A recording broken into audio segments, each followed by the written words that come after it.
Welcome to Opposing Sides. I'm Sam, a Browns fan, and that's Matt, a Steelers fan. And today we're going to talk about the Browns and Steelers schedule for 2026. I am pretty excited about all of the matchups that we're going to go into, at least on the Cleveland side of things. I think that it is going to be a good challenge, even though they do have us ranked as having one of the easiest schedules. I see a lot of games that will be very fun to watch, at least on our side of the ball. With your guys' schedule, I haven't really gotten to dig into it, so I'm going to let you kind of be my guide on what's going to come up.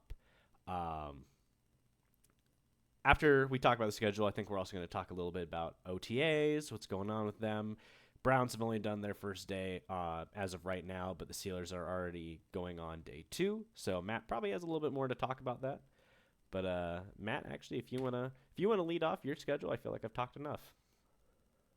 All right. Well, honestly, like you said, I will be your co-captain here, leading us through the Steelers schedule. And I don't know all that much about the Browns one, because I haven't really looked at it all like that either. So, Yeah, I get it. we'll be doing our parts here. But week one, we'll be starting out here in Atlanta. No, you're It's starting one out of at the home. only. I was gonna say I want to say this is one of like the first times that it's actually been able to happen in the last like damn near decade and a half or something. We don't really open at home a whole lot. So that's cool. I I'll be honest with you, I like our odds against Atlanta. That might come off a little cocky, but No. I don't. Now listen, their defense was great, but they lost the guy that made everything good.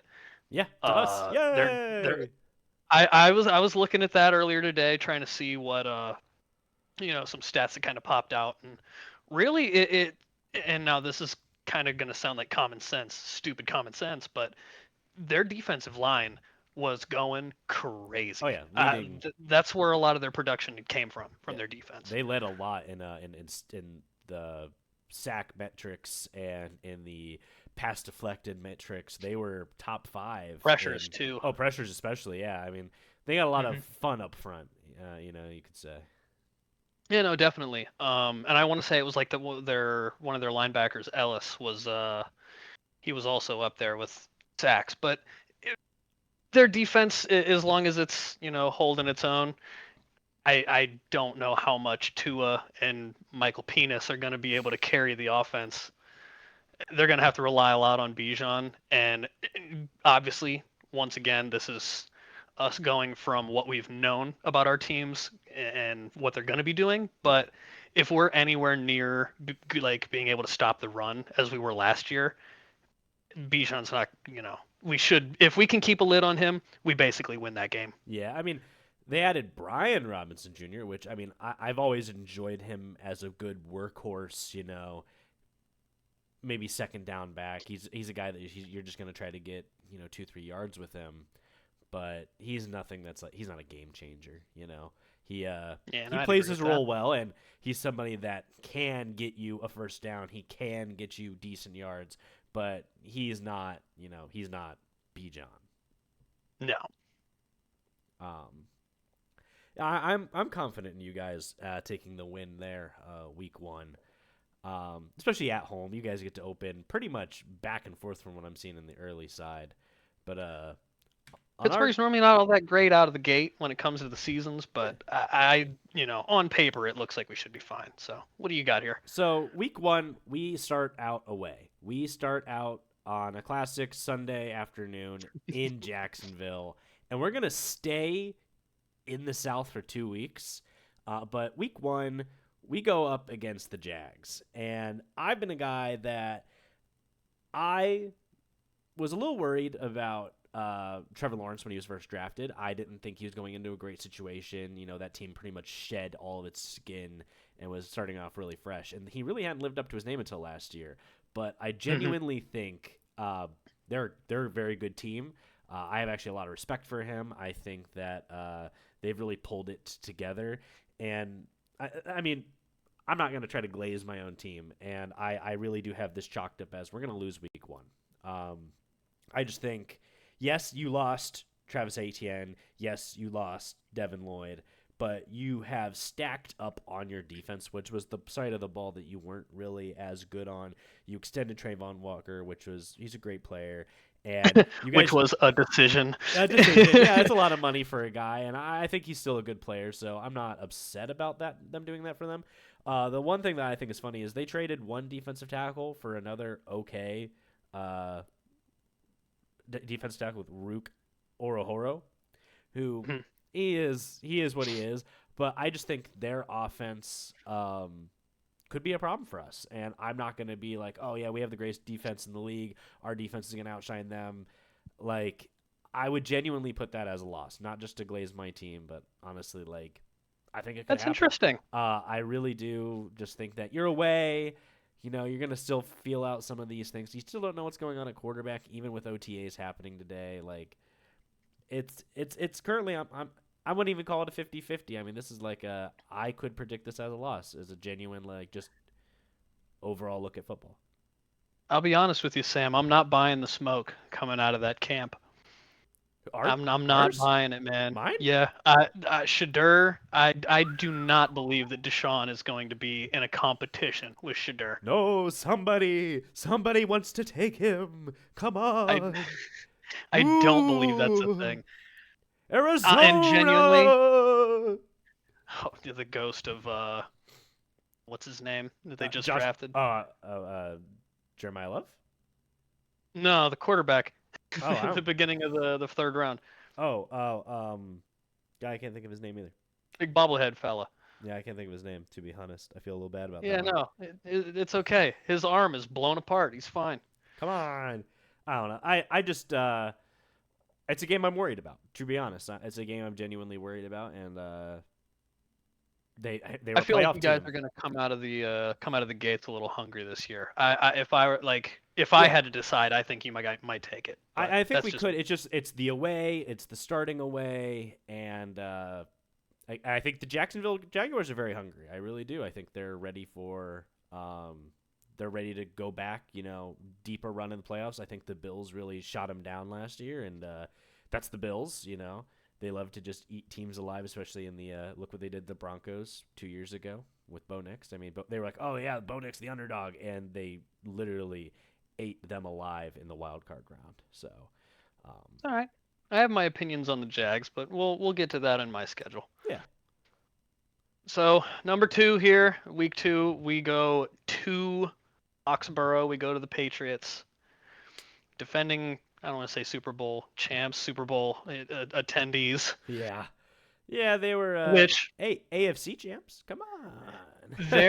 They open the season going against Seattle, I'm pretty sure. So if they open the season and they go 0-1, we are going to be facing a pissed off New England Patriots team. Oh yeah. And we beat them last year. Yeah, I remember. So I don't know how good our odds are there. I think that's definitely a possible loss. I think it really depends on how this team ends up going through camp with their offensive line. Oh yeah. Oh, and they definitely need to make some improvements there.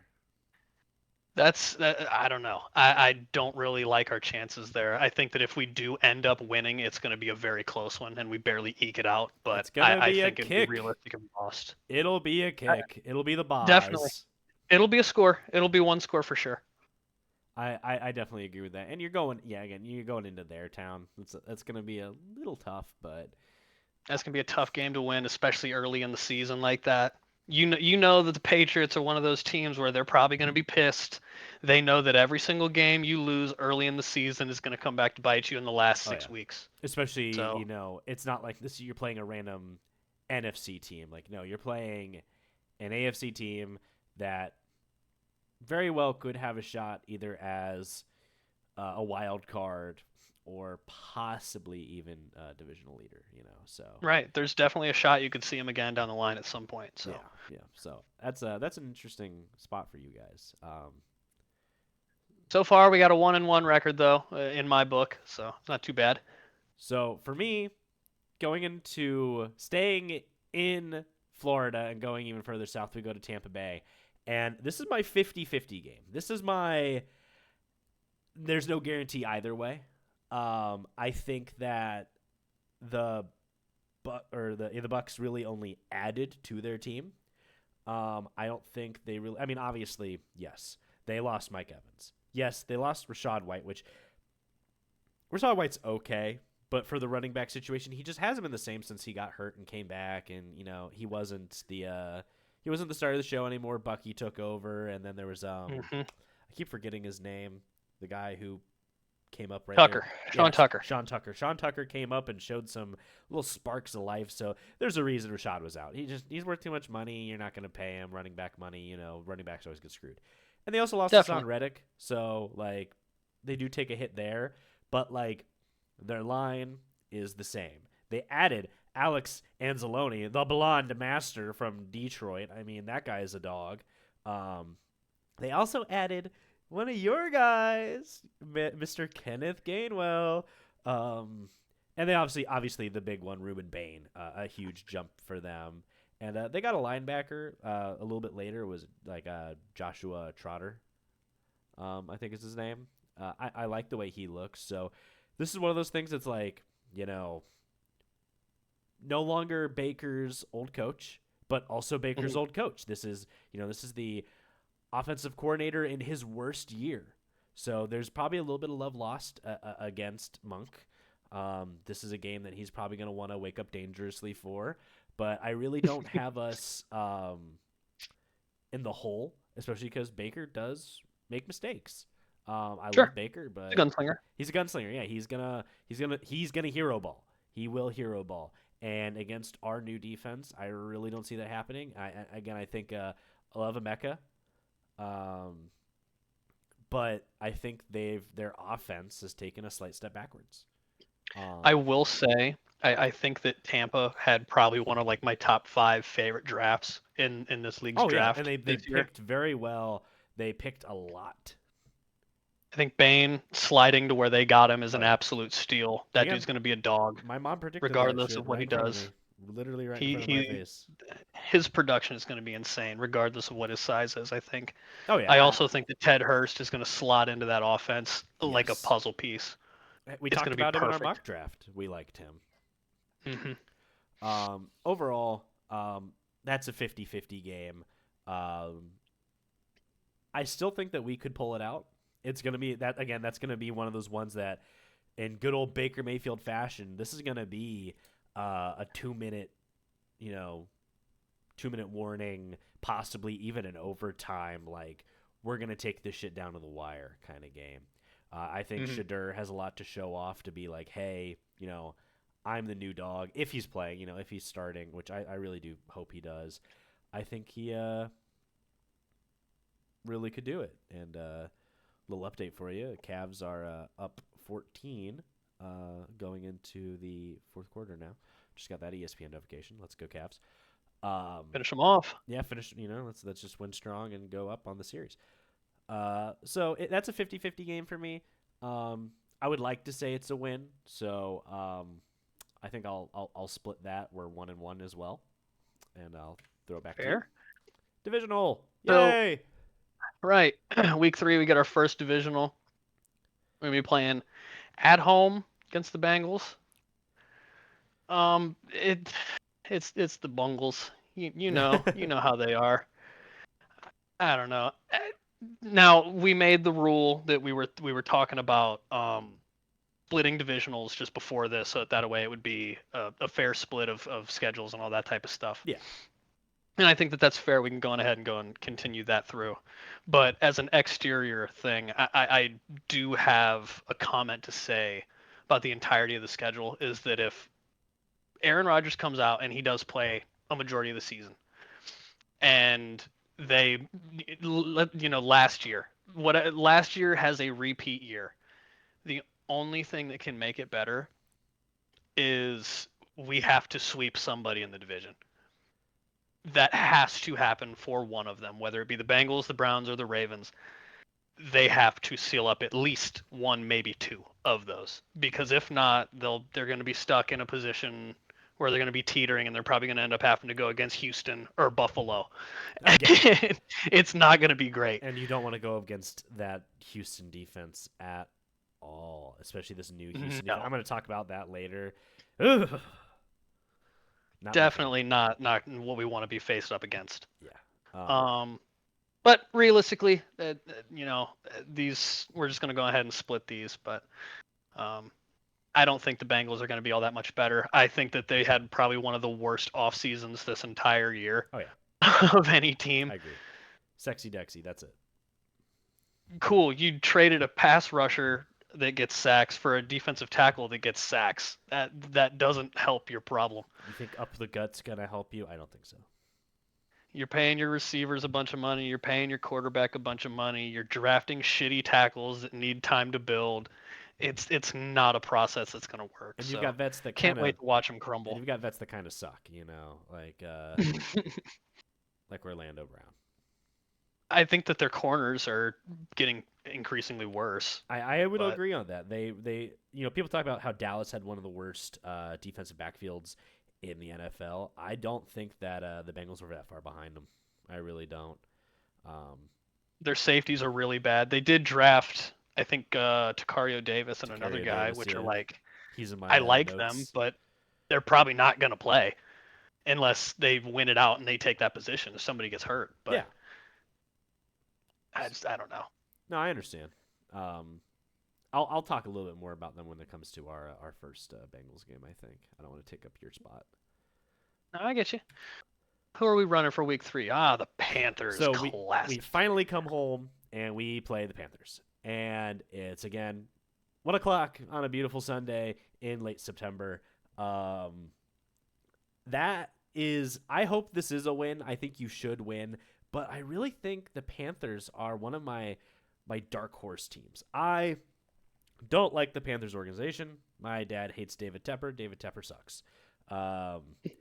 But I do think that they have a lot of interesting parts to their team. Now, Bryce Young needs to get better. He's still inconsistent. He is probably one of the parts that is really holding that team back. Now, they added to their O line. They got freaking Monroe Freeling, who we talk back and forth about him. There's things about him we like and we don't like. Sure. But they have a really nice wide receiver core. I was talking about it with you earlier about it. I like Jalen Coker. That dude has shown up in a big way for them. And, he really made a name for himself as a UDFA. Like, hey, like I'm not gonna get put out just because I wasn't, drafted. Like that kid really put on a show last year, especially in the last half. He was, in my opinion, better than Tet and a lot of clutch situations. Yes, Tet had a lot of good plays, but like when it came down to it, he was the most reliable target for the Panthers, Jalen Coker. Absolutely, especially down the end towards the playoff time.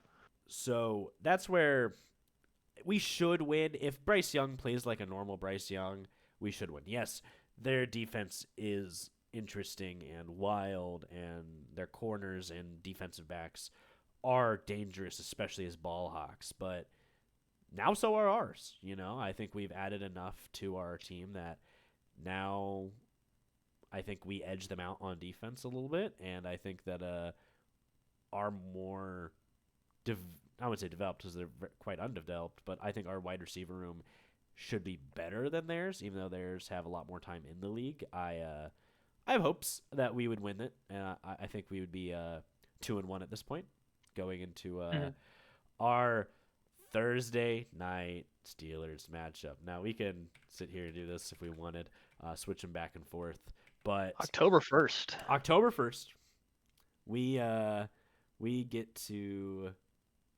You guys get to come to our town, and I won't take up much of your spot because you know my opinion. I've never lost on Thursday night. I've got a 3-0 record against you guys, beating you at Thursday Listen, night. man, it's got to happen eventually. It's got to happen eventually, but the history doesn't lie. No, and the history isn't on our side for sure. Pittsburgh very rarely plays well on Thursday night games, let alone in Cleveland. Last year we did it either after the bye, I want to say, and we very rarely play well out of our byes as well. So at least we got it this year. We got it a little early on, but we don't do well out of the gate either. So kind of just depends on how it goes. October 1st, hoping it's going to be a messy game, though. I think so, too. It's going to be fun. We're going to be there. Oh yeah. We're gonna be there. It'll be super fun to watch. That'll be my fourth Brown Steelers Thursday night game since 2018. Super excited. Um, but I think it'll be fun. I'll let you take the next spot. So we go to the Colts. Uh, we were actually just talking about this earlier, I believe. Yeah. We do not do well. One against the Colts, like kind of in general, or Shane Steichen. Not great against him, but I think we handled him last year fairly well. Wasn't Actually, they're coming to us. Wasn't it at the end of 2022? You guys tied the Colts at the end of the season. So, it messed up everything in the playoff bracket. It was like 2022 or 2023. I think it was 2023. I remember one year we tied with the Cardinals, which fuck the Cardinals as well. Terrible franchise over there. But I don't know. The things that the Colts have done in this offseason haven't really wowed me. I don't necessarily know if they've done all that much difference. Plus, we can kind of just hope that Daniel Jones is eventually going to be back to where he was. If not, then the Colts that we play are not going to be the Colts that we know. No, exactly. So, I don't know. I'm not all that worried about it. I think we could probably knock them off as long as we keep a lid on Jonathan Taylor. Just same kind of thing with the Bijan Robinson thing, but No, I'm sorry. we can do one, we can do the other. The last game you guys tied was Detroit in 21 at I don't know what week that was, but you guys tied Detroit in middle of November. About halfway through I was gonna say it was about halfway through. So yep, November 14th, you guys tie. Oof. Okay, so I was wrong. There was a game that it was a late season game against the Colts, and then the Bengals like right afterwards. That's where Chase Brown really showed up first. It was like, hey, I'm gonna take over Joe Mixon's job next season. Just watch. Yeah, that's. And then Joe Mixon fell off the face of the planet. Yeah, that's what happens when AFC running backs go to the Texans. Whether it's Duke Johnson or sadly, Y'all remember Carlos Hyde? Carlos Hyde, former Brown. Duke Johnson, former Brown. Nick Chubb, former Brown. You know, it's a running gag that they just take our old players. Freaking Tommy Togiai. All that kind of stuff. They kind of buried him in the depth chart and made him work too. I think that's gonna be a tough game for you if Daniel Jones comes back and is in that weird revivified form that we saw him in last year. You know, he played a lot of tough games and he really did show up. And obviously, Jonathan Taylor is arguably, you know, there's always the top 3 running backs in the league. You can't say who's number 1, but like Jonathan Taylor ain't 3. I'll tell you that. I was gonna say, I don't know, man. He's up there pretty high. Yeah, he's up there pretty high. It's Bijan, Jonathan Taylor, Derrick Henry, kind of still, and other than the fumbles, and CMC, and Jahmyr Gibbs. Obviously, can't miss out Jahmyr Gibbs. Obviously, probably about to be saying Jahmyr Gibbs more. He's I about to be getting more carries. Yep. That's gonna be scary. Glad we do not see them this year. Woo! Yay! I'm gonna take it back now, y'all. We get to then after a little 2-game stretch there, we go back out and we go to the Jets, and that's a win. I mean, come on, Geno Smith. Prayers up. Geno Smith, you're not changing that team. I don't care who the delusional Jets fans are out there. It's not happening. There's nothing good I can say about that team. That's they're one of those teams that I can't bet on. They're a team that I can't even stomach watching a game. It's like them, the Raiders, Arizona, and the Saints. I mean, the Saints are getting a little bit better. I think I could, but those are and the Falcons. I can't stomach watching Falcons games. The Falcons are pretty bad. I'd say the Saints and the Panthers are definitely in that realm of getting better. Yeah, they're getting more fun to watch. They're piecing their offense together. But I don't know. I can't really even say enough about this matchup. Really, I mean, yeah, they drafted, but like, it's the Jets. Um, and if we're coming off of 1, 2, 3, if we're somehow on a 3-win streak, that shit might become a 4-win streak, man. I mean, really, really easily. There's just nothing nice I can say about that matchup, and I'm gonna throw it back to you because I got nothing. So we're going away to Tampa afterwards. Um, right here, I have written down in my notes the same kind of thing that we just talked about on yours. Baker is a gunslinger. He will make mistakes. I said that. So, and historically, that's kind of what Pittsburgh has always kind of strived for, is not necessarily, and this is going to sound really stupid, not necessarily playing good defense, but putting the offense in bad positions to have more takeaways. Yeah. Is more or less what they would, try and influence the offense to do. So they kind of want the guy to scramble out and be running around looking for, running for his life, because that's when you throw a ball and it gets tipped and it gets picked. They kind of incentivize that to be happening with the way that they call plays. Oh yeah. So if that ends up happening the same way this year, I think that we could probably knock off the Bucks. Even though I do like that team, I think that it's just a bad matchup for them personally. Yeah, and the offense with you guys, it's just a question of what's happening. Mm-hmm. I did think it was interesting. I did read your guys' depth chart early this morning when they released everything. They actually have Will Howard as the 2, and then Mason, and then at the back end you have Drew Aller, which I thought that was quite interesting. Even though he's had 8 snaps of actual football in garbage time, they have him ranked over the long time bad QB. Well, now don't jump the gun. Now we have our little section for the OTAs, but Yep. yes, you are right. I will say it's mainly because Pittsburgh doesn't have a whole lot of people in order to do third and fourth teams. So when it Yeah. comes to second team, Will and Mason are basically splitting the second team reps for that. Yeah. I think it's more or less just giving the opportunity to Will to say, all right, win your backup spot.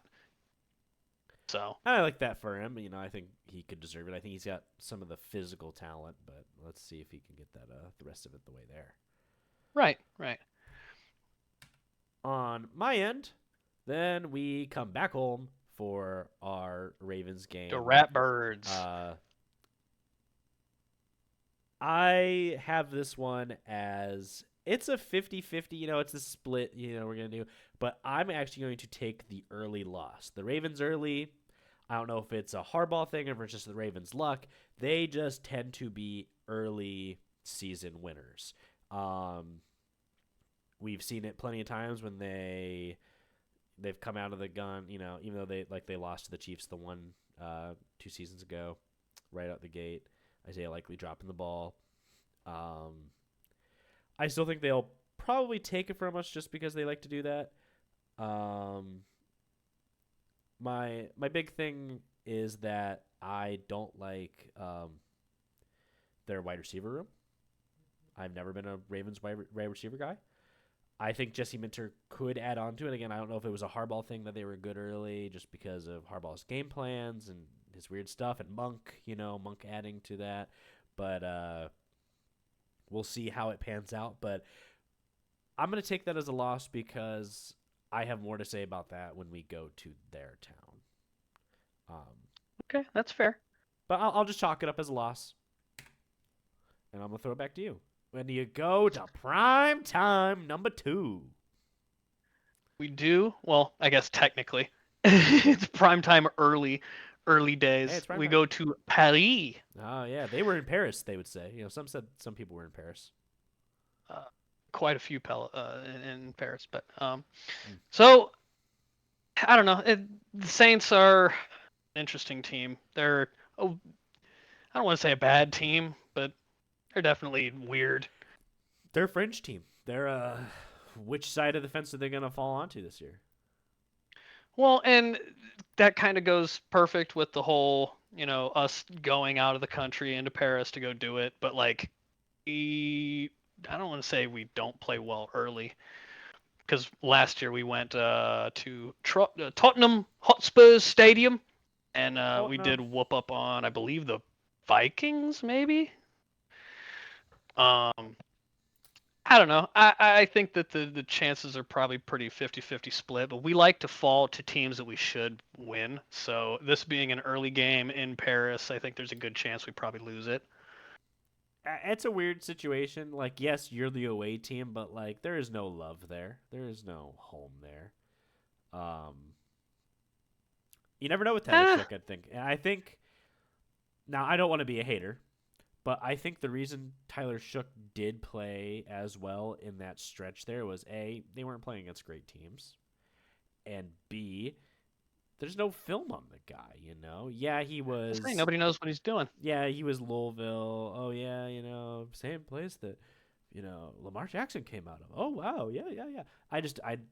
He he wasn't unknown, there's not a lot of film on the guy. You don't know what he's going to do. He's running the ball, getting rushing touchdowns, but like I think now that people have been able to see what he's going to do, I don't know if he's going to continue to succeed. Yeah, they added another, you know, top wide receiver, but you're adding another injury prone guy to your injury prone offense. So Well, and the whole thing is that they like to, I don't want to say gadget plays, yeah, but but they like to run fancy shit they on let offense their a gadget lot. guy go. They let goddamn Taysom Hill What, go. Shaheed? No, Taysom Okay, Hill. well, they're still gonna run the shit. Yeah. It's not. It might just be as good, but they're still gonna run it. Yeah. Uh, And we like to get tripped up on that shit. That's that. We get caught on the flea flickers. We let people get back behind us because we get too aggressive. So I could definitely see that biting us in the ass and us getting beat by a young guy. um, yeah, I can see it possible. On my side of the ball, we go out to Tennessee. Uh, week before we got Halloween or Sunday before Halloween, obviously. Um, I really do think it's a win. I think you're going to come out of this. Robert Sala going there, great defensive mind. But we talked about it earlier. They have no one on their defense. Absolutely no one. Their defense is a shell with one guy. One guy up front, to mind you. Um, so I just don't see that being a big thing. I also think they have a very mid O line, truly. Yeah, they added Carnell Tate, but I just don't see him being enough of a game changer for them. That Cam Ward is a physical guy; he's a big guy, but if your offensive line isn't going to help you against the Browns, I just don't see it happening. Especially if you're going to have to try to throw the ball up. These new corners and safeties might tear you up with your mid receiving core.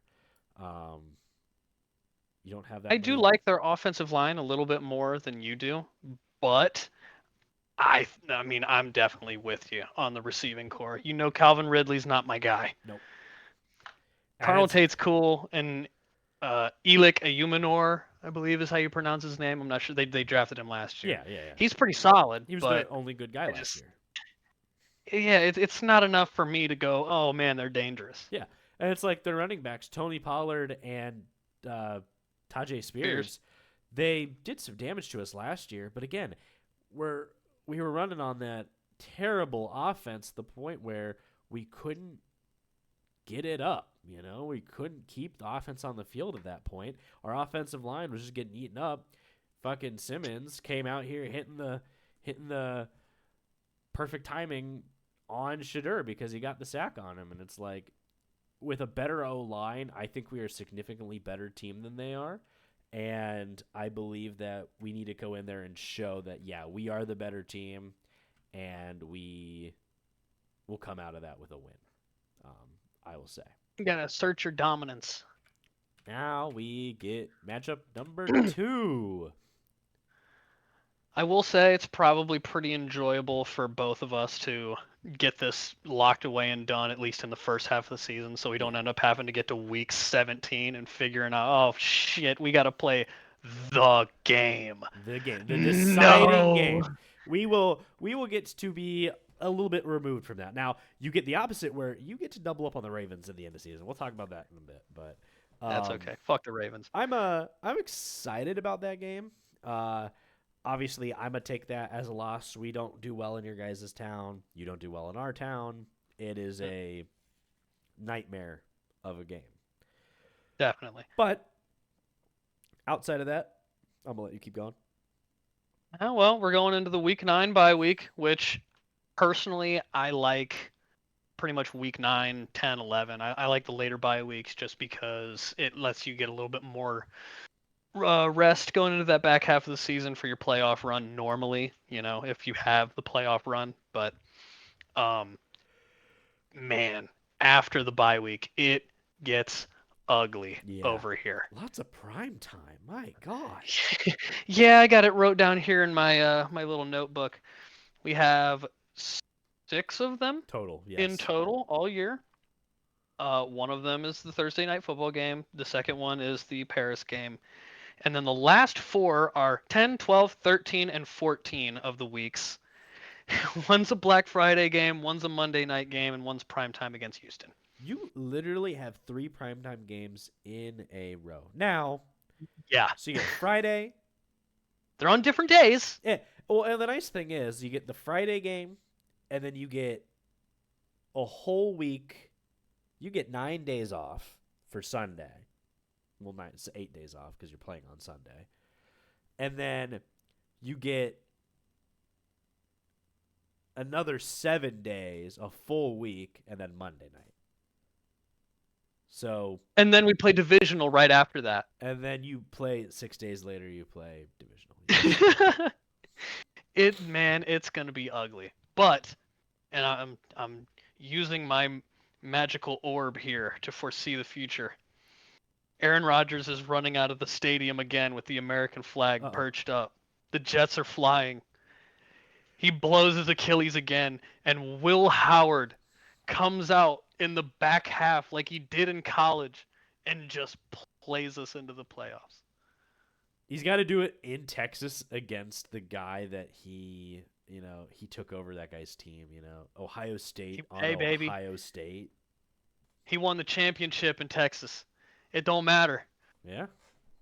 It don't matter. I would love to see it happen, but so after our game, I think it'll be a fun treat. You guys get your bye week. Meanwhile, we get to sleep in while you guys go play the Frenchies. We go and we play the Saints in normal time, in not European time. Yeah, we're going into their town, but I'm counting it as a win. Yeah, you added Travis Etienne. I said it. You added injury prone, great wide receiver, but injury prone guy. Even though we wanted him, it's come out. People have seen the videos. He was on our board. It was sure. one of 3 guys.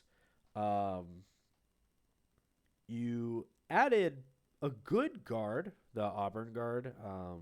Was it Jeremiah Wright? I like the way he looks, so that'll help him.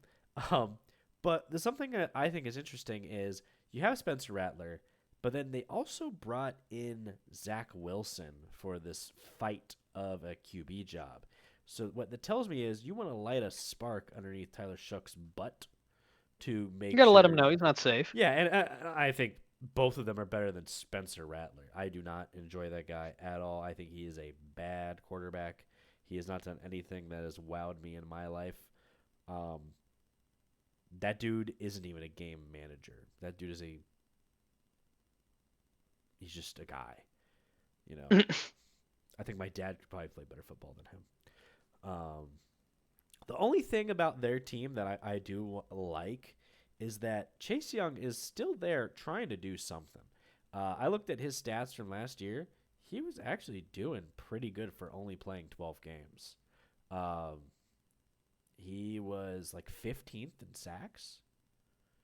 He was forcing fumbles and doing Chase Young things. So I think he is still trying to become the guy that he was supposed to be.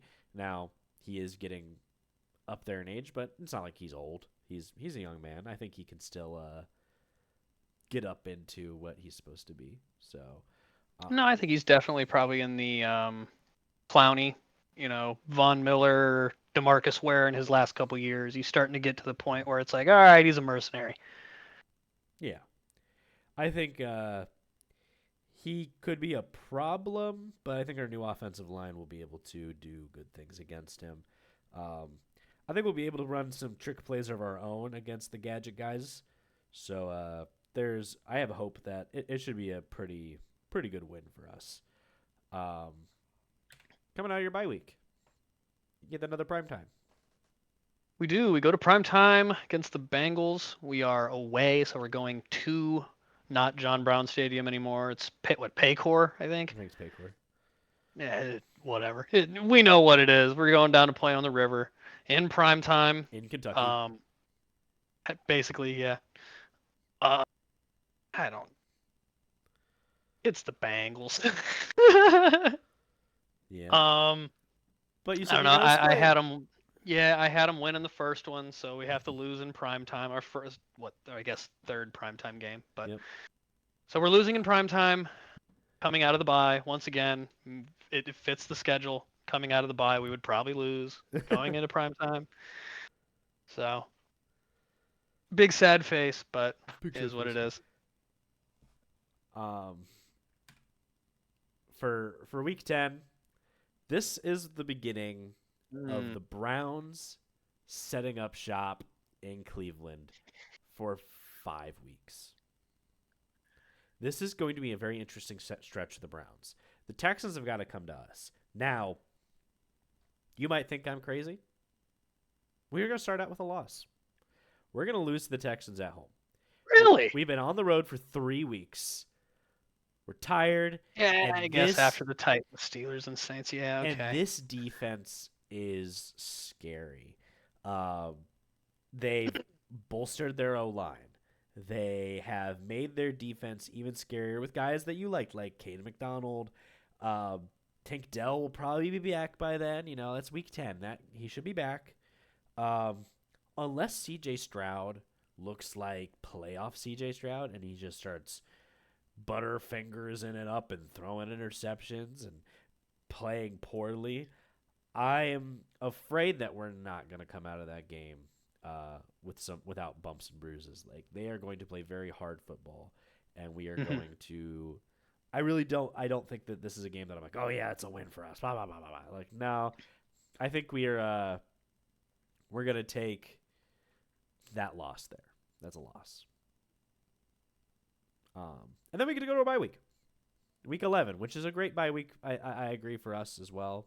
It's not super late. It's a great bye week. It's a great bye week. Some would say it's even the greatest. You said it. I said it. Come on. It's one of the best. It's one of the best here in Cleveland. Beautiful, beautiful November Cleveland. Said no one ever. Said no one ever, literally. And then week 11, we going to sit pretty, and we're going to watch you play in the weird slot. So what we're going to do is we're going to play in the afternoon slot, and we're going to get our asses whipped. Because Pittsburgh, for some odd reason, every time they play against Philly, they bring a knife to a rocket launcher fight. And our record trying to go against Philly is atrocious. So I'll just go on ahead and chalk that one up to the historic loss in Philly.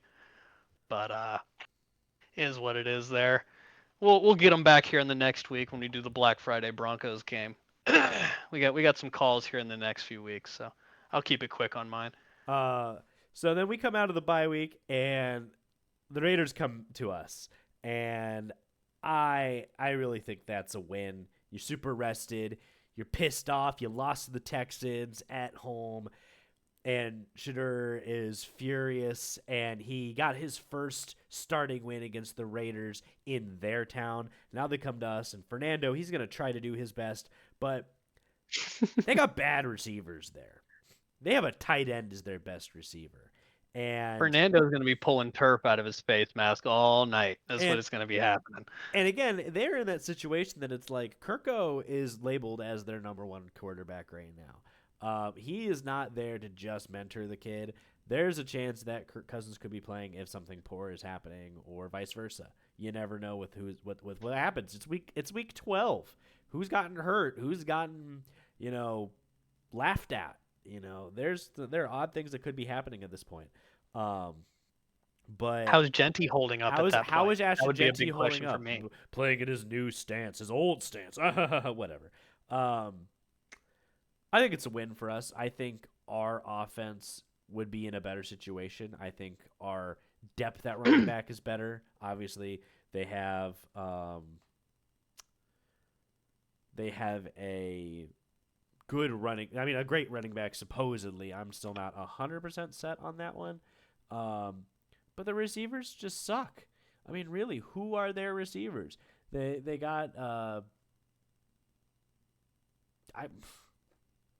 don't even know. Isn't their backup running back Ty Chandler, or is that somebody else?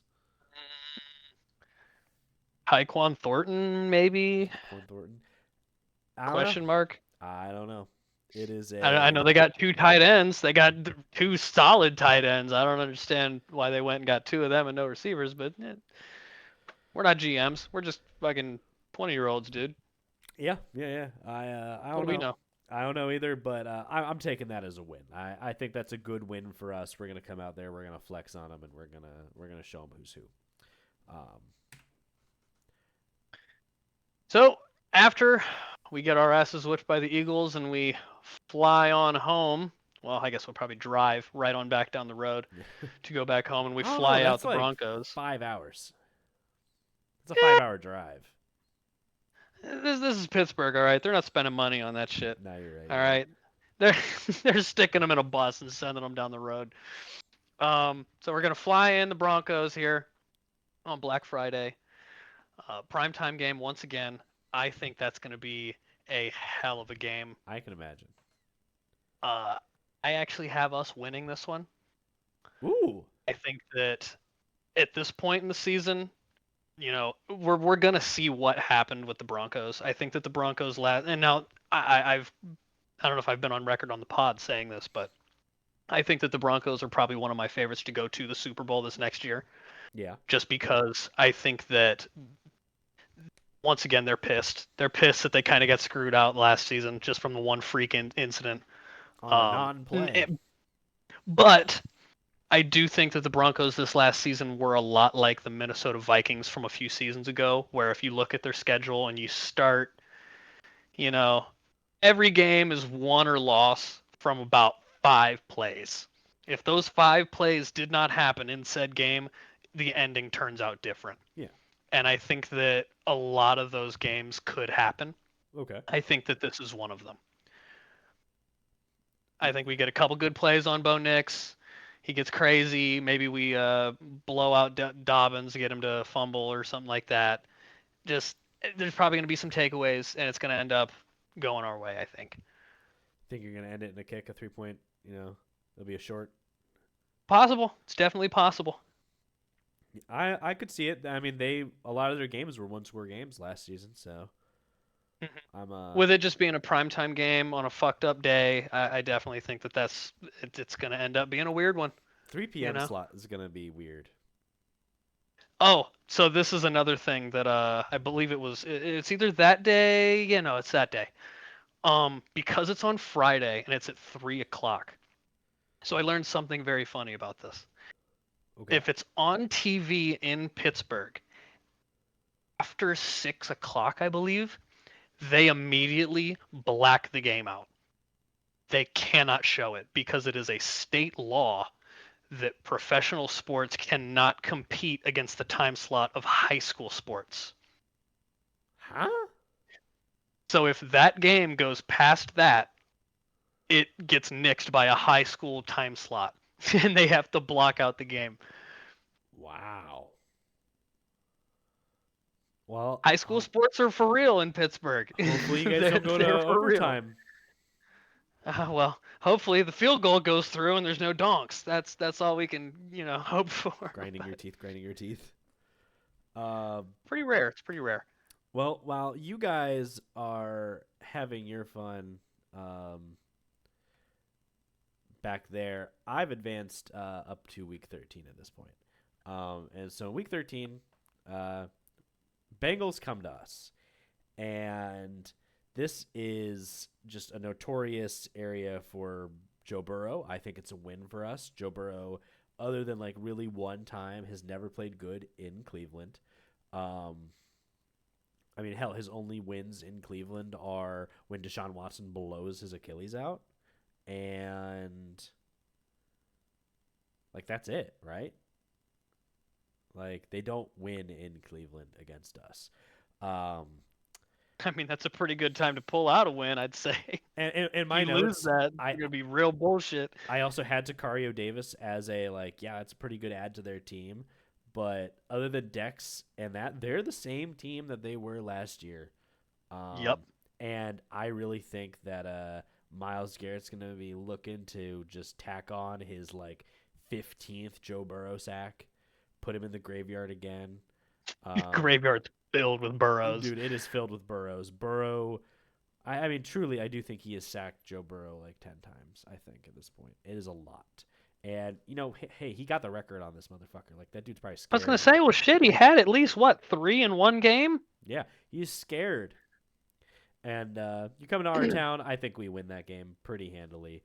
I think that'll be a fun one to watch early December. It's probably going to be wet and snowy. Ugly, yeah. AFC North ball right AFC there. North football. All right, so after hopefully we pull out a close win against the Broncos here, we have another primetime game against the Texans, Sunday Night Football. Yep. So this is the one that I had circled here, along with the Broncos game in the primetime slots here. I think that we come back and we knock off the Texans. Okay. Because when we faced them here in the playoffs this last year, Sloppy football. It was a one-score game for 3 quarters. If football games were 3 quarters, we probably would have won that game. But they're 4 quarters, and then it just got poured the fuck on in the fourth quarter, and it looked way worse on the box score. Oh, it did. I think that there was a lot closer of a chance of us winning that game than people realized. So I think that they're going to be pissed, and they're going to have that circled on their boards as well because it's a primetime game, and they're going to come in and probably, hopefully, take that off. But that's a tough ask. You know, at that point, they're probably hoping to be closing out their season on like, hey, you know, we're settling down. We're gonna get ready for our playoff spot, especially in their division. I mean, they're gonna be fighting for that spot with the Jags. But outside of that, nobody else really. I mean, the Colts could be in the conversation, but like I think Titans are still at the bottom of that. I think it's gonna be who's gonna be the division leader between the Texans and the Jags, and it'll be if we lose this game, now we have to fight with hope that the Colts lose and we don't get the wild card spot for that, you know, that spot. Mm-hmm. And maybe this is your guys' chance to overtake them for the wild card spot in case something else is happening in our division. But our division is such a weird position that I just don't know. You really do. There's at least 3 or 4 different teams that you genuinely can't say. Yeah. It's hard to say. Yeah. So I'd agree with that. I think it'll be fun for you guys. I think that will be a fun Sunday night football nail biter. Nail biter is the right word for it. That's for sure.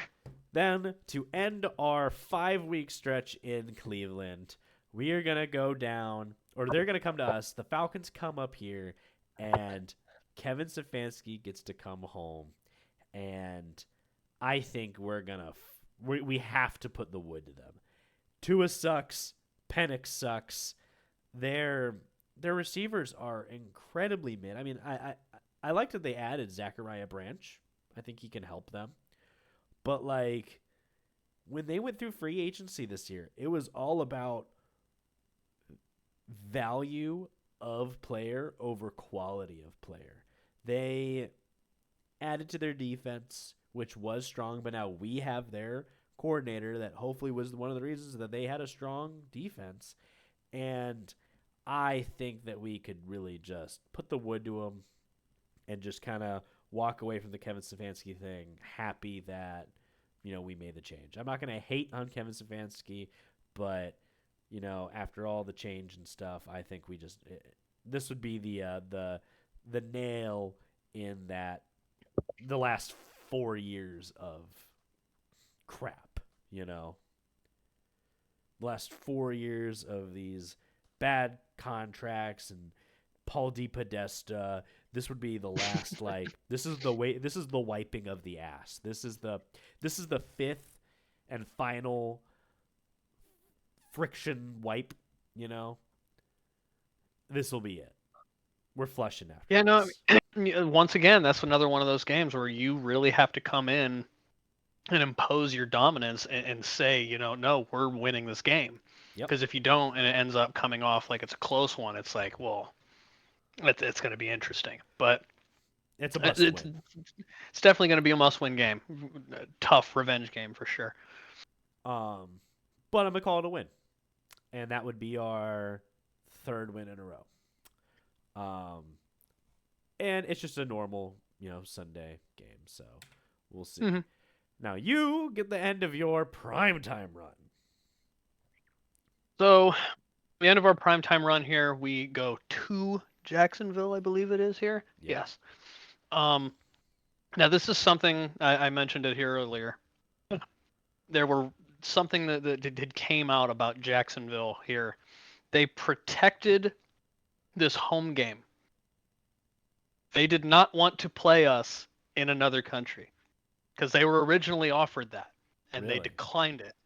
And they said that they would rather play us at home in Jacksonville than they would go to, London. Hotspur Stadium and play us, which I thought was very interesting. Interesting indeed. I don't know why they would do that because it's December 14th and it's Monday. So maybe fair weather? Yeah, the weather would be the only thing I could think of, genuinely. But I don't know. I think that we probably lose this one just because, one, us and Jacksonville haven't really got along very well. It's another one of those primetime games. They're probably tired as all hell with all the eyes going on them, all the attention. They're ready to start showing cracks, and they know that they're about to have the Ravens as a double up coming for divisional games here in the back half. They're probably worried about that. And they're probably going to get sideswiped, I would imagine. Which is okay. It's the Jags. I can see it right now. I can see, someone right now, whether it's DK or maybe it's one of your running backs, somebody got hurt during the Texans game, and they're just not sure if they're going to be game ready. So it's going to be like a coach's game time decision. They don't play in the Jaguars game, and it's mostly just to rest them for the Ravens game. I wouldn't doubt it at all. That's going to be my that'll be my prediction. You heard it here first on May 19th that that's going to happen. See, now you know what's fucked up is that what you just said right there sounds like a Mike Tomlin decision. And if it happens, I don't. I guess we're just doing the same shit every year. I guess the joke's true.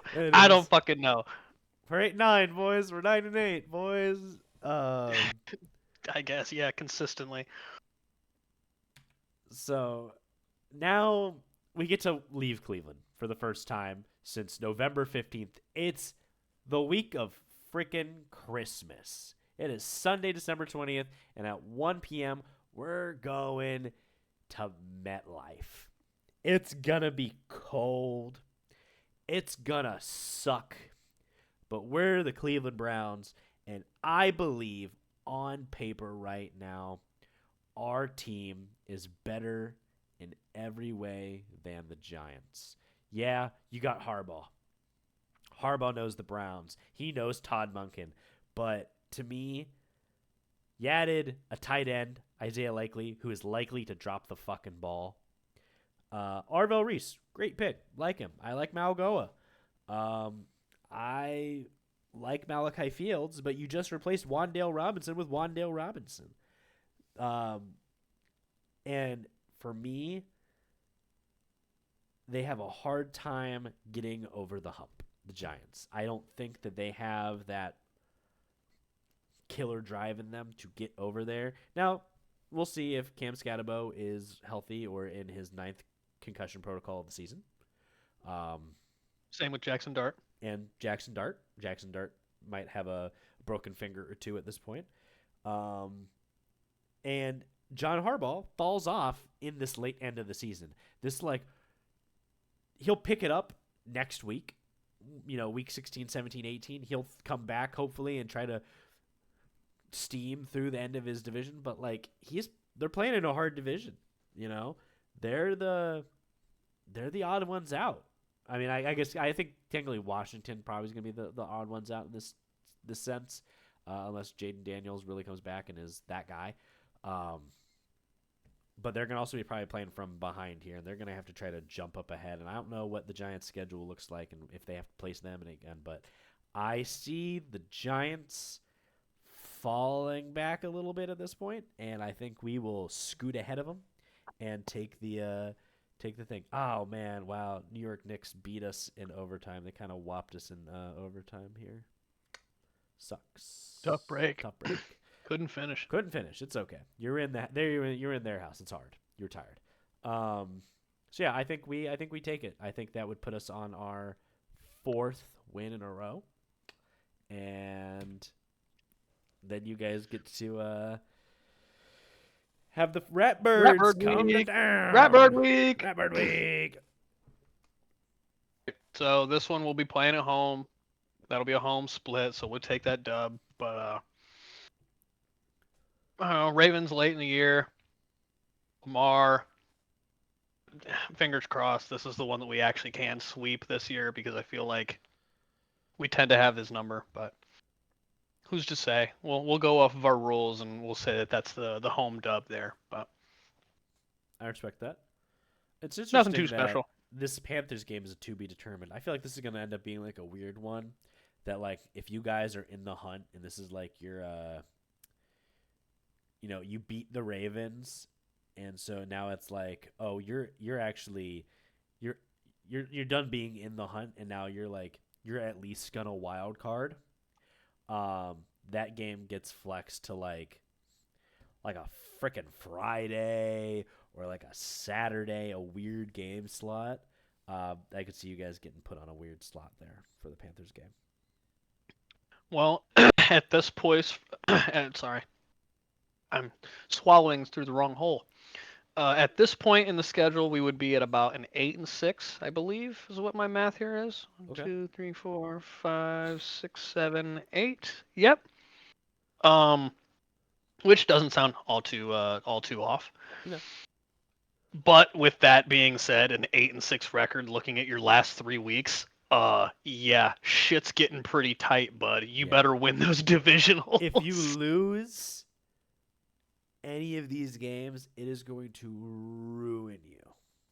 Yeah, you're pretty much out almost at that point. Yeah, that would suck. I would be afraid.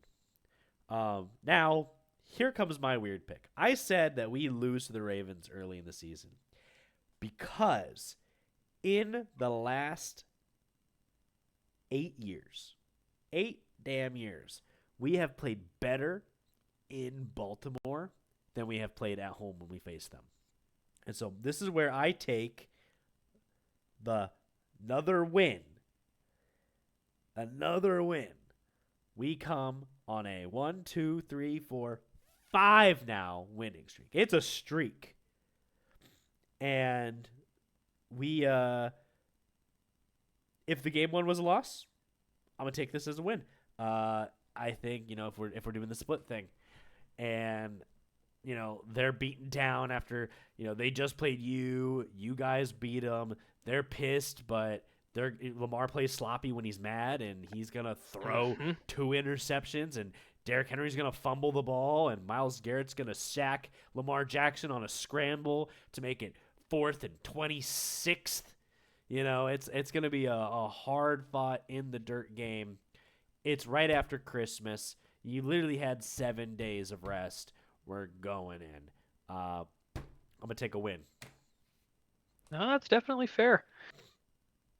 with us having to do this Panthers game here at home, I definitely think that I don't want to say it's an easy win, but I think that we should be able to handle it. We were talking earlier about their offense being a little bit more of a spread and shred type setup, where they like to run a lot more wide stuff. Yeah. But I don't know. Bryce Young's kind of one of those quarterbacks where you can send a lot of shit at him and it just confuses him. Oh yeah, you blitz the hell out of him, or you like fake the blitz. Yeah, if you start running simulated shit or you start showing a coverage and then rotating out, a lot of times it's not really, he's gonna shit his Well, pants. the But way you guys use your linebackers, I could totally see the faking of coverage is going to be pretty good against him. I think that we can probably knock him off here. It's probably gonna end up coming down to once again their run game, however their run game decides to play. But I think we can stop that for the most part. Yeah, I'm not settled on how they run their running anyways, especially with like the shit they did with Chuba Hubbard and oh, who was the other guy they picked up and then let go? Their motto that keep pounding, man. Yeah, apparently. What a bad motto. Um, then our last home game of the season, right after the New Year, January 3rd at 1 p.m. We go to an indoor stadium. Or no, I'm sorry. It's at home. Uh, they come to us. It's going to be cold. Cold. But Brand new year. this is a 50-50 game for me. I think if that Colts team is 100% healthy, they could do it. But I mean, if they're missing literally a piece of their offense, I think I think our defense would eat them up. I think Jonathan Taylor's going to have a hard time running the ball against us. If we can shut down Jonathan Taylor early and force Daniel Jones to try to go over the top, we're going to pick him off twice. And we just have to play smart football. I could see it being it's a 50-50. I would like to say win because that would be absolutely insane. And at that point, if everything I said happened, we would be cruising into the final week. In this going to the Bengals game, it'll be an interesting cruise on. But then for you guys, week 17, you guys have just a normal game in Tennessee. Flying to Tennessee. Late in the year, obviously we were talking about it earlier. The playoff hopes are kind of hanging in the balance of this right now. If they do end up knocking off the Panthers and holding on to that, I think that they would probably continue to hold it on here against the Titans. Because I don't know, they're okay, but their defense is up there a pushover. Genuinely. I don't fear anybody on that defense. No, Hopefully here later on into the year they'll have figured out their little niches and their roles and the Titans are getting better, but who's to say? I don't think they will. Yeah, they're in just a weird position right now as a team of just maybes, a big team of maybes. And so are we, but I mean I guess yeah. I'll finish off mine here with the Ravens just because I think this will be fitting in my timeline here that I'm telling of the story. So at that point we have about 9-6, 10-6, something like that. I think we end up going to Baltimore in the last week and we lose. oh, I think that we lose. It's a heartbreaking defeat at the end of the year. There's not much that Rodgers can do except for sit there on the bench and look up at the screen and hope that somebody else loses to get him into the playoffs. I feel like that's a fitting end for Rodgers' career, maybe even as a Pittsburgh Steeler. and you guys would end 10-7. Mm-hmm. That's it's not a bad look. And same with us. I see somehow, at this point, we've got 1, 2, full on losses, 3. This would be my count, 4th, maybe 5th loss. Just you're cruising in. Somehow you've made it. Somehow we're possibly wild carding, maybe even for the first time winning our own division.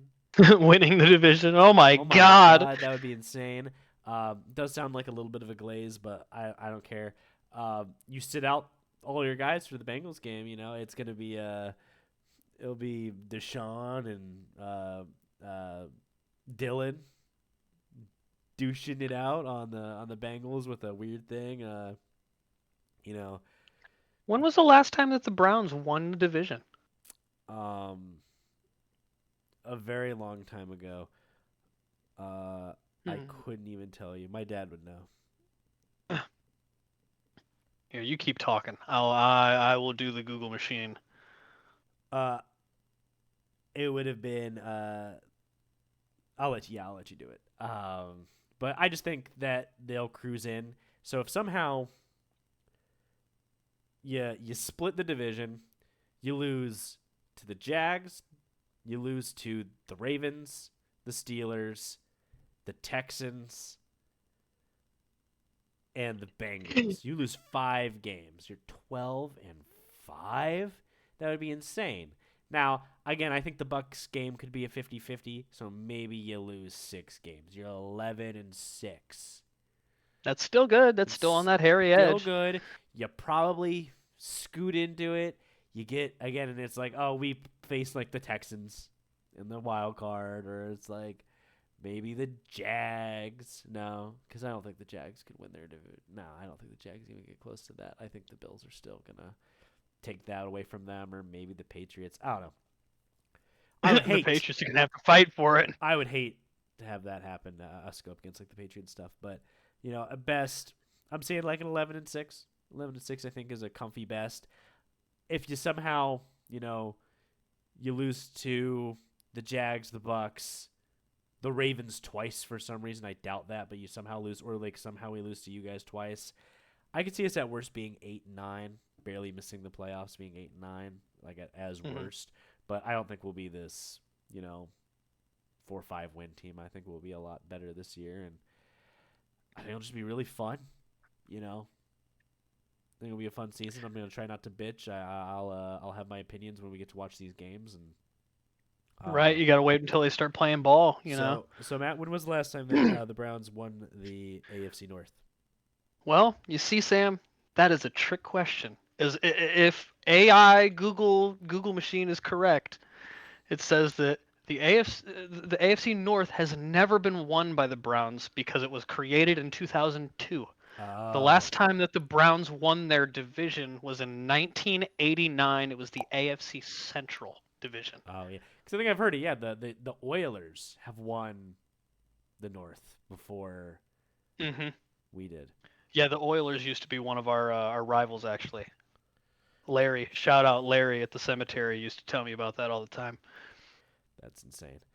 Yeah. So I don't know. Weirder things have happened. Any given Sunday, something could happen. I could see us, as long as we just play the best football we can, I could really see us possibly going the distance. Being the dark Well, horse. And again, roster wise, I definitely think that it's probably one of the better ones that you've had in the last few years. if you can go on 1, 2, 3, 4, 5, 6 game winning streak at the end of the season, blow past the Ravens, it would be crazy. And even if it's like, oh my God, you actually have to play that Bengals game to win. Maybe the Bengals are out. Maybe they might want to try to play spoiler, but like maybe the Bengals have already been knocked out.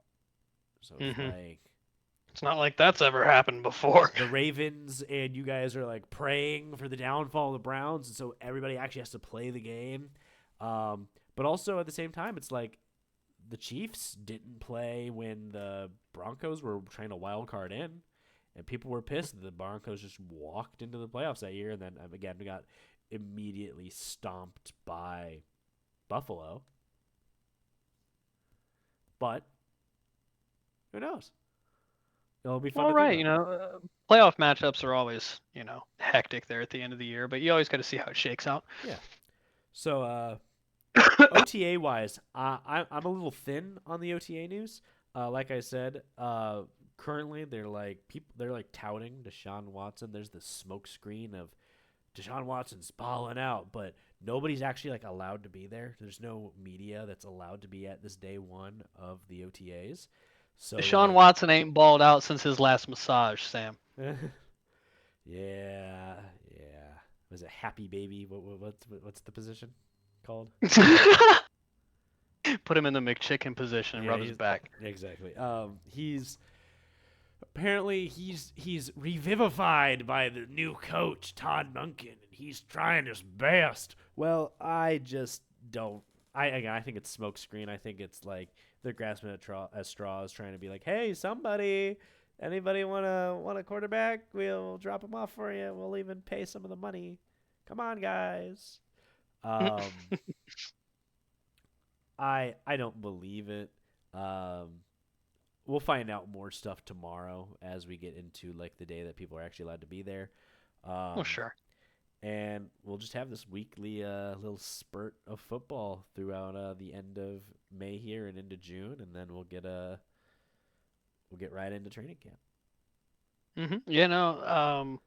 Within this next few weeks, as time kind of goes on and we start seeing a little bit more from them, I'm sure we'll have a little bit more to sink our teeth into. But Yeah. like a lot of the stuff that I've been able to see, which I think is very ironic, the way that they've described the OTAs this year, because they're saying they're very different from how Tomlin did it, just because he was doing it for so long. Yeah. The first day, actually, they went through and they did a bunch of walkthroughs for the quarterbacks and all that kind of stuff. Yeah. Which, for Tomlin, he didn't let anybody do the walkthroughs at all, and he would let them watch practice normally. Yeah. For McCarthy, it is the exact opposite. He basically was like, yeah, no, y'all can come on in and film it, do whatever, watch them while they're doing their stuff. The moment we go out there on the field, you got to get the hell out. So, complete flip from what Tomlin was doing, in the essence of reporters and a lot of those earlier people just didn't see what they were doing. They seen the positions of where they were taking snaps at, and that was about it. Interesting. So, that's one of the few things that I do have written down here, is that they started the first OTA snaps with the first team, quarterbacks, all that stuff. Rodgers was out there, and they had Troy Fautanu at left tackle, Mason McCormick at left guard, Zach Frazier at center, and then Spencer Anderson at right guard and Dylan Cook at right tackle. Interesting. Now, the thing that makes this so interesting is the fact that both Mason and Troy, that are starting on the left side here, played on the right side last year. Fautanu's played on the left before because he played at Washington with Penix, so he was the blindside blocker. Gotcha. But when he started in the NFL, they played him at right. They're swapping him back to the left now. But the interesting thing about it is that I think that they're just keeping him next to McCormick because they have that chemistry. They know how to do that kind of stuff.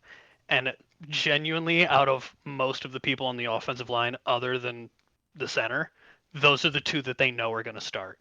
Everybody else is literally a puzzle piece. That's very The offensive coordinator came out and said it outright. He's like, yeah, everyone on the line, we're just playing with them. We don't know yet. I want to see who's best at what. Yeah. So, and there were even talks about taking Fautanu and playing him at guard. Thankfully, I think that kind of got squashed out on the first day. Same thing with rookie Ahenachor. He's playing on the right side, right tackle. He ended up sliding down onto the third team reps, which rookies are rookies. Rookies suck. That's just a fact of football, So eventually I'm sure he'll slide around and move his way up and do higher spots. But what else do we got here? Roman Wilson. That was another big question mark that I seen. Yeah. Forgot Where do you think he would go? I have no idea. Didn't play a whole lot of snaps last year. Like literally like 10 snaps. Yeah. There were actually games where he was a healthy scratch, completely removed off the roster, just inactive, whatever. He started the OTAs at wide receiver 3. He is the starting slot receiver for them right now. Well, so you'll run him, and then you'll have DK at Probably one, and one. then Pittman at the two, Yeah, one at your or X. interchange them. However, but McCarthy is not entirely, shot on the idea of Roman Wilson. There were quotes saying that he really, really liked his separation on film. He wants to try and give him a shot and see what he can do. But I'll tell you what, Jeremy Bernard that got drafted, Yeah, all I've heard has been rave reviews good. from the people that have talked to him, from Michael Pittman himself. They interviewed Pittman and they were talking about like the way that he kind of has been studying the film and the playbook. And Pittman straight up was like, Bernard is playing like an NFL guy. Like on the brain level, he understands this stuff already. He's starting to like ask questions about how to be a professional, ball player. Like what time should I wake up? What time should I go to the facility? 3 Where's a.m. my nutritionist? That kind of stuff. It's not where do I need to be on this play. So he's definitely seeming like more of a professional guy, and hopefully he stays around and we develop him a little bit. Yeah, instead of like your other 5 last receiver picks, Yeah, that are all head cases apparently. and don't play for your team.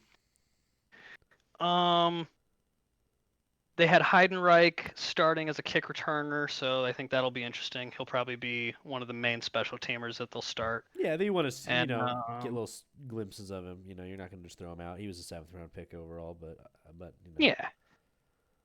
Well, and the purpose of having him and both Weegan out there is just to see, okay, we literally, the guys that we had returning our kicks last year were an active starting running back that didn't know how to catch punts hardly, and then Kenneth Gainwell. And Kenneth Gainwell's gone, and we don't want a running back there. Yeah. So he'll be back there doing something, and then the last thing I have here is Travis Homer. I want to say he was a running back for the Bears for a couple seasons. Okay. He got signed to us I want to say a couple months ago, but not a great running back. He's kind of just a puzzle piece in there, but he's a great special teamer, and he is a hell of a pass blocker. So with Mike McCarthy coming in and being the coach that he is, I could really see that running back position basically being like, hey, Caleb Johnson, I didn't draft you. I don't know who the fuck you are.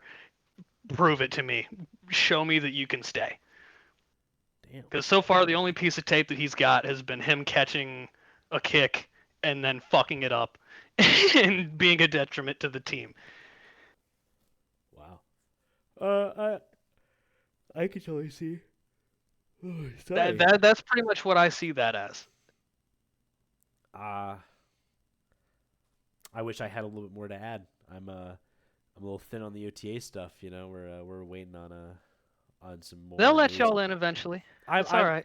I'm excited for what I get to talk about with how our line is going to look at. I know they were interested at seeing how everybody played, at least the guards playing at center, whether it was Elton Jenkins or Titus Howard, stuff like that. So you never know what they're going to do until we see it happen. And who knows what if this setup is going to be the same as the actual setup. You don't know who's going to be there. I didn't hear anything weird. I had to laugh when they made their moves this afternoon when they dropped 3 and added 3. They dropped both a guy by the name of Gooden and a guy by the name of Wooden. So made me laugh a little bit there when I had gotten home. Other than that, I didn't hear that so and so didn't show up. But again, there's not a lot of media there to cover it, so it'll be a interesting spot. I heard that at Ravens camp there is no Lamar, which I don't know. I don't like your QB not showing up to OTAs. I feel like that just tells me you're not. I know it's optional, but like what that tells me is you're not in it to win it, bro. You're not invested. Yeah, no. He's like, I want an extension. Oh, I want to get paid even more money. Last time I got paid money, Joe Burrow and Deshaun got paid more, or they got paid money, and I had to get paid more money. Like, dude, you're getting paid a lot of money. Go be something for your team. Go actually show up for your team. Yeah, no, that's I mean, Roger, I think that was genuinely a big thing for the Steelers this year because The that's another thing I have written down here is that last year Rodgers signed literally, I want to say it was 45 minutes to an hour after the first or the last OTA practice. Like he waited until they were done and then signed with the team. wow. But that's just how Aaron has been. He's been on the record numerous times for years about saying that he doesn't like OTAs. He feels like it's, I don't want to say a waste of time, but you're doing all the shit that everybody should already know, and then you show up at camp the next couple weeks. That's always been his outlook. Yeah. But this time was a little different. Last He year he showed up right before. This year he signed up literally right before it started. Yeah. So I don't know. I think that shows a little bit more initiative on his part of saying that he wants to kind of be there and do something as a team. I'm thinking that they probably McCarthy made him do it so that way the other quarterbacks got to see what it's like to have a professional come in and do that shit. Yeah. But that's just me making little harebrained schemes. I feel like McCarthy probably got in his ear and he's like, "Hey, listen, you know why we're bringing you in, right? Yeah. we're not bringing you in because you're about to start and play all year. We know what this is." Yeah, and it's like you kind of need him to be there just to be the veteran presence, but like at the same time, I think I'm happy that he decided to actually be there for you guys. Well, Boswell said it. They interviewed Boswell after some of the practices, and Boswell, as a kicker, does not practice all like that. Normally, he either practices before practice and then fucks off, or he does his stuff way after, like a different time, just because. But they did interview him at the first day of OTAs, and he had a direct quote about Aaron that was saying that it's pretty much only positive with him being there. There's not really any negatives to it. Huh. That's good. I'd be Well, I'd be scared if you hear immediately it's like, dude, motherfucker's ruining the whole vibe. and it's because everybody thinks that he's going to come in and he's going to steal the snaps from these young guys, which I agree. Yes, that is a thing, but once again, rookies are rookies. Rookies fucking suck, Yes. man. Like the odds of a rookie coming into the NFL and playing NFL snaps Meaningfully. the first time and being good is literally a 1 in a million shot. Like it does not happen a lot. Carson Swestinger, that's a prime example of it. Well, and it's like, I don't know, maybe Bijan, athletic freaks at their own position, that kind of stuff. For me, it's the opposite of like Bijan versus Ashton Genty. I think people were higher on Ashton Genty, and he came out there in a bad situation. And yes, he did. Same with something, Najee but Harris. He didn't elevate his team, whereas Bijan really was the shining star of that team and was actually able to do things. When Najee got drafted by us in the first round, we didn't really have the means to draft that guy. Nope. Like we did it because we liked it, and then we couldn't run the ball because he was getting hit a yard behind the offensive line. When you have a power back, you can't fucking run power if you're not gaining any yards. You need to have a gap. You need to have movement. You have to have something. Yeah. I 100%. Well, and that's what was it was an issue with the Houston Texans a couple years ago. Yeah. Their offensive line was so bad that their running backs were getting hit behind the line of scrimmage, and they couldn't run the ball. That's why Stroud was relied on so much. Yeah. Their fucking offense crumbled. And then he had his terrible sophomore slump. Mm-hmm. It's a hard thing for a running back, and I think even Q suffered from that last year, where it's like, yeah, he was doing the best he could, and he was having some great runs, but that awful offensive line gave him no help. He was having to make so much happen out of nothing. Hmm. And so I'm really hoping that that is going to bolster our running backs whole situation. And I think um, adding these guys, these vets and stuff will just make this so much easier for us. Hmm. And I'm very interested for next week's episode once I actually get to hear about where your guys' line is lining up at, Yep. because I have a lot of questions about that. I'm very interested to see what's going on in there. So do I. And I'm going to be very on top of who is going where and how. So that's about all I got. Me too. All right. Well, thank you guys for watching, and we'll catch you next week when we talk a little bit more about this week of OTAs and possibly even the start of next week's little mini camp OTAs.